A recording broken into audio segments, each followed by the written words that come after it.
Jangan lupa like, comment, and subscribe.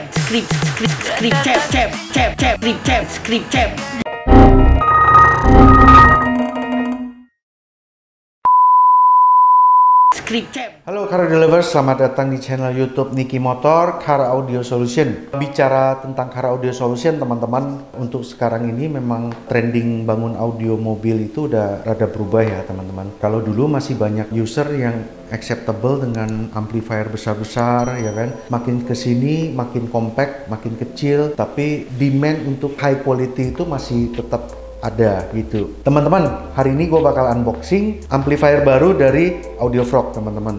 Di depan gue ini udah ada 2 unit amplifier Audiofrog ya. Audiofrog ini sebenarnya brandnya udah cukup lama masuk ke Indonesia.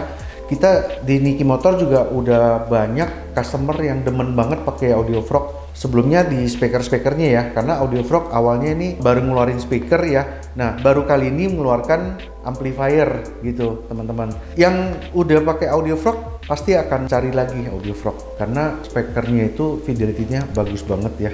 Jadi high frekuensi, middle, low-nya itu semua punya karakternya sendiri gitu si Audiofrog ini gitu. Nah, sebenarnya Audiofrog ini brandnya di luar udah banyak banget yang pakai dan banyak yang demen ya. Reviewnya di internasional itu bagus banget, di market US, di market Eropa itu banyak banget yang senang pakai Audiofrog ya. Dan banyak juga installer luar yang merekomendasi produk ini. Nah, dengan dikeluarkannya amplifier ini ya menambah line up produknya ya. Nah, amplifier Audiofrog ini dikeluarkan dalam 2 seri, yaitu satunya 4 channel, yang satu lagi adalah monoblock ya. Kedua amplifier ini ukurannya sangat mini, sangat kecil. Itu yang bikin saya impress pertama kali dan saya pengen banget langsung mencoba amplifier ini gitu. Hari ini akan kita unboxing kedua seri amplifier ini, oke?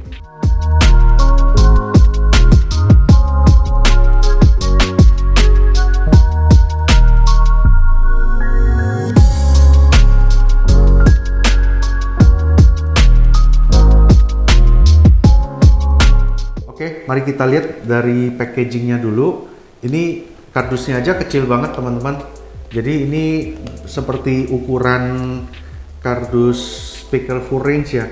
Ukuran sekitar 2 inch atau 3 inch gitu. Ukurannya segini nih kardusnya, teman-teman. Ini bisa ditebak amplifiernya pasti ukurannya kecil banget. Oke. Ini tipenya adalah A150.4D.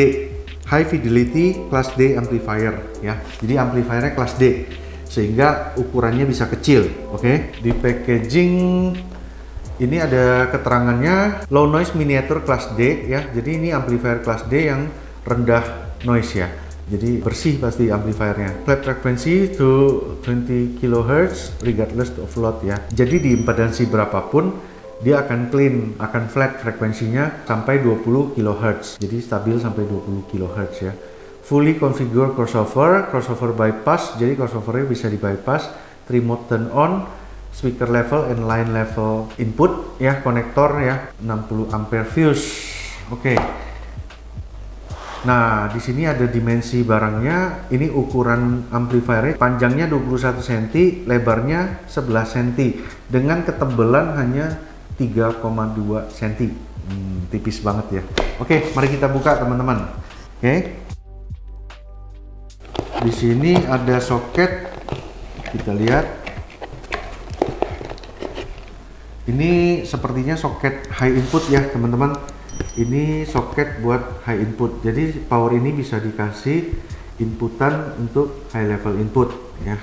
Kalau Anda menggunakan prosesor sih pasti nggak pakai ya. Kita lihat unitnya. Oke, memang imut banget ya, teman-teman. Memang kecil banget, tipis, kecil, dan ini praktis banget untuk diletakkan di bawah bangku atau di bawah konsol box ya, atau diumpetin di mana aja gitu. Fisiknya kecil sekali dengan susunan terminal ada di sebelah satu sisi. Sisi lain adalah casing dan heatsink ya. Oke, tipis, hanya sejengkal nih, teman-teman.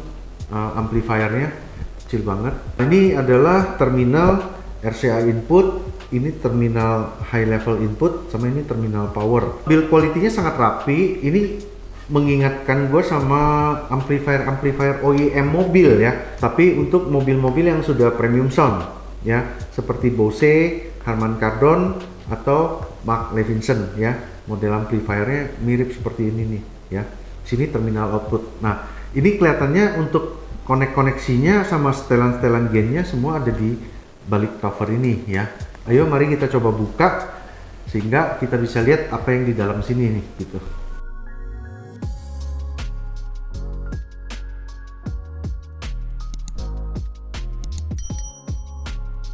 Nah, ternyata covernya ini terdiri dari plat dan akrilik ya. Nah, akrilik ini adalah brandingnya ya, dan ini turns out bisa dibalik-balik nih teman-teman. Jadi tergantung kita masangnya mau lihatnya dari sisi mana, bisa dibalik seperti ini ya, atau dibalik seperti ini. Dua-duanya bisa ya, tergantung instalasinya di mobil ya. Nah, di sini ada setelan banyak sekali teman-teman. Oke, kita lihat ini turn on mode-nya, terus low pass, high pass, crossover ya, filter type, input configuration-nya bisa dibikin 3 channel, 2 channel atau 4 channel. Oke, tinggal di setting ya, tinggal di switch-nya digeser. Ini high pass, low pass untuk channel berikutnya, gain ya. Oke. Ini rapi sekali teman-teman. Potensionya juga gainnya udah model-model kecil-kecil semua, termasuk switch-switchnya gitu. Nah, ini ada keuntungan dengan semua switchnya di cover seperti ini, dia akan lebih tahan daripada debu ya, sehingga dia nggak gampang. Misalnya kalau amplifier dipakai lama, kadang-kadang suka switchnya mesti digoyang-goyang, terus dia kadang-kadang timbul kersek-kersek gitu ya. Oke, semoga power amplifier ini lebih awet ya dipakainya ya. Oke, ini saya tutup lagi teman-teman. Nah, sekelilingnya ada mountingnya, udah terpasang paten di casingnya ya. Jadi kalau mau dibaut bisa langsung, atau hanya di double tape aja juga bisa ya. Oke, itu amplifier 4 channelnya. Setelah ini gua akan unboxing yang versi monobloknya. Setelah itu baru kita lihat spesifikasi kedua amplifier ini. Oke.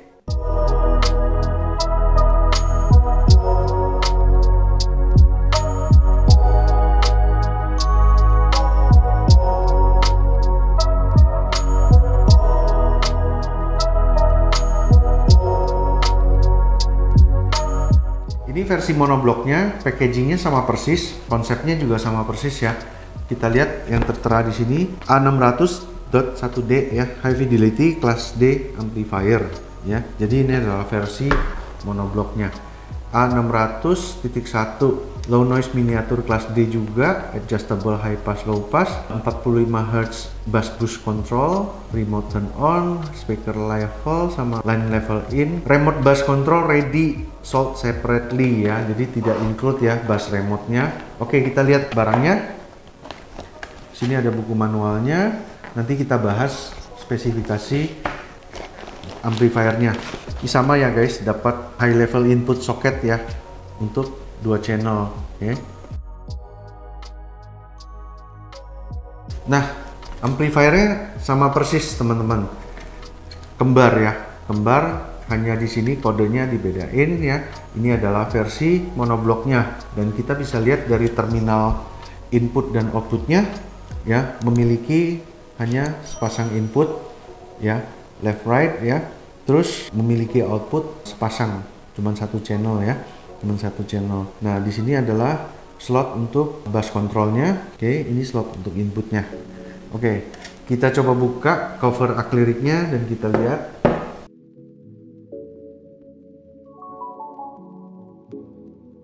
Oke, ini memiliki desain akrilik yang sama ya, bisa dibolak-balik, bisa diputar-putar pasangnya. Di sini lebih simpel, hanya ada setelan gain, low pass, high pass, sama high passnya tentu di amplifier monoblok adalah subsonic filter ya, jadi dia hanya high pass sampai maksimal 40 Hz ya. Dimana kita membutuhkan high pass untuk monoblok adalah saat kita menggunakan subwoofer yang pakai model boxnya adalah ported atau slot ya. Kenapa kita high pass? Supaya frekuensi yang terlalu rendah itu ke filter semua, jadi nggak terlalu gitu loh bunyi bassnya ya gitu ya. Jadi itu harus di high pass. Tapi kalau untuk model subwoofer dengan box seal biasanya kita nggak pakai high passnya, kita loss aja gitu. Nah di sini kelihatannya tidak ada switch untuk dibikin off ya high passnya, tapi bisa kita minimalkan. Paling minim itu adalah frekuensinya 5 Hz. 5 Hz ya bisa dikatakan tidak ada high pass ya, karena rendah sekali 5 Hz itu gitu ya. Bisa dikatakan 5 Hz adalah high passnya off gitu ya. Oke, itu dia teman-teman isi dalemannya. Sekarang kita tutup kembali, kita jejer, kita akan bahas spesifikasi yang terdapat di dalam amplifier ini.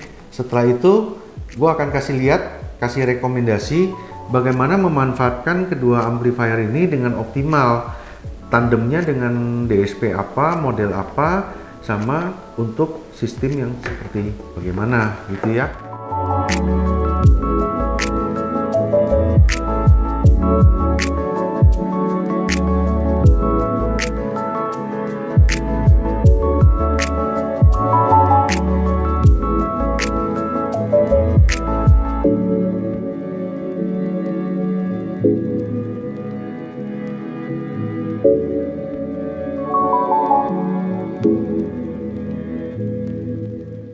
Nah, sekarang kita lihat spesifikasi yang terdapat di amplifier ini ya.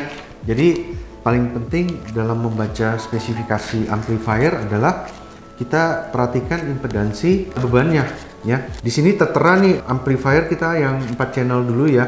Yang 4 channel ini dia mainnya di 100 watt kali 4 di impedansi 4 ohm. Oke. Jadi kalau speaker Anda 4 ohm, power ini akan mengeluarkan 100 watt per channel. Oke. Untuk yang monoblok dia akan mengeluarkan power 450 watt di 4 ohm. Oke. Jadi subwoofer Anda 4 ohm apa 2 ohm itu harus dicermatin dulu. Oke. Nah, power output di 2 ohm yang 4 channel ini akan mengeluarkan per channelnya 150 watt. Jadi jika Anda memiliki speaker yang impedansinya 2 ohm, dia akan terima power 150 watt, jadi lebih besar ya. Untuk subwoofer yang impedansinya 2 ohm, dia akan menerima power output dari amplifier monoblok ini sebesar 600 watt. Oke, jadi kelihatannya dia nggak direkomendasi untuk main 1 ohm, jadi maksimal mainnya di 2 ohm. Oke, nah si amplifier yang 4 channel ini dia bisa di bridge ya kan, akan keluar jadi 300 watt setelah di bridge ya. Jadi dari yang tadinya stereo itu 100 watt, setelah di bridge dia akan main 300 watt. Oke. Tapi untuk bridge maksimum adalah 4 ohm. Jadi nggak bisa main 2 ohm ya teman-teman. Jika Anda memiliki subwoofer 2 ohm, jangan pakai ini untuk di bridge gitu.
in dengan amplifier 4 channel kali 100 watt juga. Pertama kali gue lihat power ini, pasangannya, langsung pikiran saya kepikir sama M4 DSP. Ini pasangan yang akan jadi cocok banget ya, karena ini semua mengeluarkan amplifier 100 watt, baik yang di dalam built-in helixnya ataupun output yang akan disalurkan sama power audio frog ini. Jadi di dalam M4 DSP ini udah memiliki 4 channel masing-masing 100 watt plus 6 pre-out. Ini masih mentah, belum ada amplifiernya. Kita tandemkan dengan kedua amplifier ini, 4 channel untuk speaker lain, 1 channel lagi untuk monoblock gitu.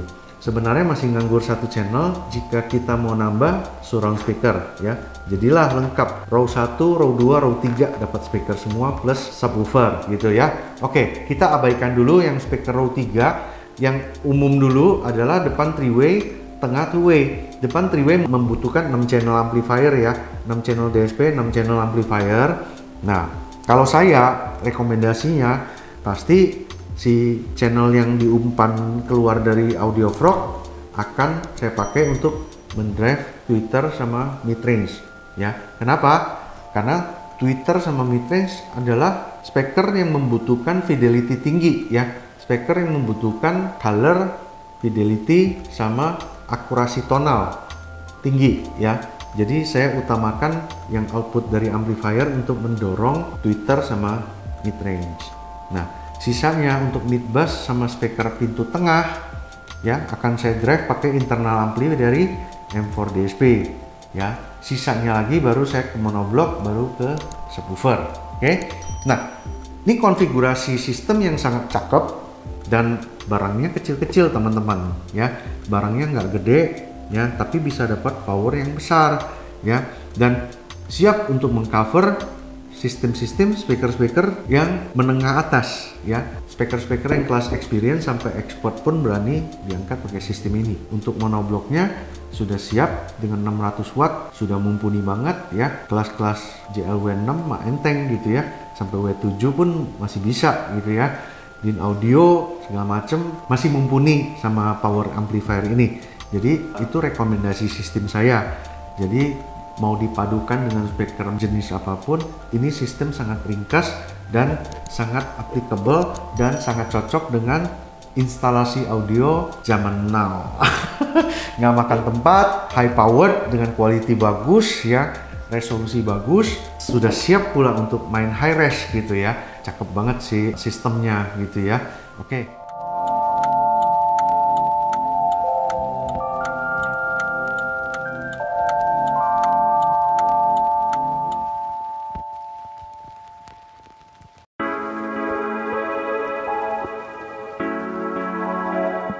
Nah, itu dia teman-teman rekomendasi sistem dan unboxing kita kali ini. Buat Anda yang berminat, silakan japri langsung ke WA hotline kita ya, Niki Motor, untuk dapatkan solusi yang pas buat sistem yang Anda kehendaki. Sistem yang diimpi-impikan di mobil seperti apa, silakan konsultasikan, karena di Niki Motor kita sediakan banyak sekali solusi, mulai dari yang kelas rookie, experience sampai expert.